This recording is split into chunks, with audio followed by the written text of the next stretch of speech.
काफ़ी बार जब मैं पेशेंट को नी सर्जरी एडवाइस करता हूँ तो उनका फॉलोअप क्वेश्चन यही होता है कि सर उनके नोन में काफ़ी पेशेंट है जो नी रिप्लेसमेंट से खुश नहीं है। तो आज हम बात करेंगे नी रिप्लेसमेंट के बाद नी पेन होता है, सेटिस्फैक्शन रेट क्या होता है एंड वेदर नी रिप्लेसमेंट का results are hyped on social media. नमस्कार, मेरा नाम डॉक्टर पीयूष नाशिकर है। मैं एक orthopaedic and sports injury surgeon हूँ। नी रिप्लेसमेंट सर्जरी में हम बैड या फिर एडवांस्ड आर्थराइटिस या बैडली डैमेज नी को आर्टिफिशियल नी से रिप्लेस करते हैं। इसीलिए हम ये अज्यूम करके चलते हैं कि अगर आपको किसी ने नी रिप्लेसमेंट बताया है, इसका मतलब है कि it is a right indication.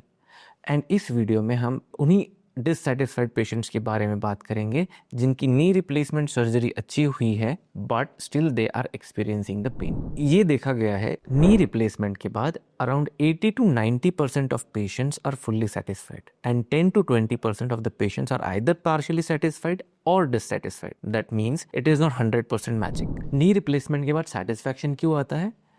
जब पेशेंट की वॉकिंग एबिलिटी बढ़ जाती है, उनका पेन पूरी तरह चला जाता है, या वो अपनी डेली एक्टिविटीज़ काफ़ी अच्छे से कर पा रहे हैं, या उनका स्लीपिंग पैटर्न या नाइट स्लीप डिस्टर्ब नहीं हो रही है और उनकी क्वालिटी ऑफ लाइफ इम्प्रूव हो गई है। और हमें ये भी जानना ज़रूरी है कि सर्जरी अच्छे होने के बाद भी पेशेंट्स खुश क्यों नहीं है। आइदर उनका एक्सपेक्टेशंस बहुत ज़्यादा है या फिर उनकी फिजियोथेरेपी अच्छे से नहीं हुई है जिसकी वजह से रिहैबिलिटेशन या फिर मूवमेंट उनकी अभी भी वापस नहीं आई है, और उनको अभी भी रेसिडुअल पेन या स्टिफनेस है जिसके लिए उन्होंने प्रॉपर ट्रीटमेंट नहीं ली है। काफ़ी सारे पेशेंट्स जो रहते हैं, जो एल्डरली रहते हैं, उनको काफ़ी अदर कोमॉर्बिडिटीज़ भी रहती है जिसकी वजह से उनकी mobility is still affected.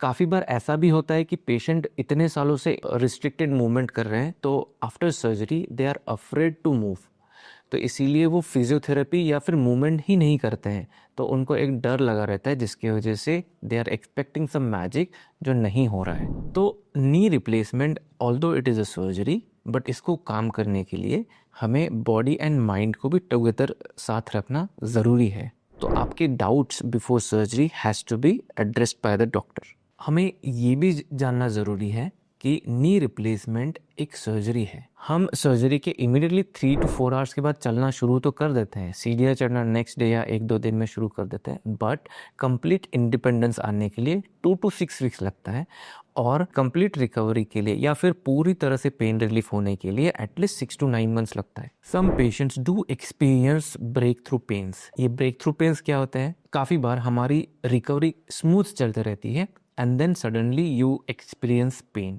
Which last for 2 to 4 days। Breakthrough pains बहुत कॉमन है। ये यूजुअली मौसम चेंज होने की वजह से या हमारा फिजियोथेरेपी प्रोटोकॉल चेंज होने की वजह से या जर्क की वजह से कॉमन होता है, बट इससे डरना नहीं है।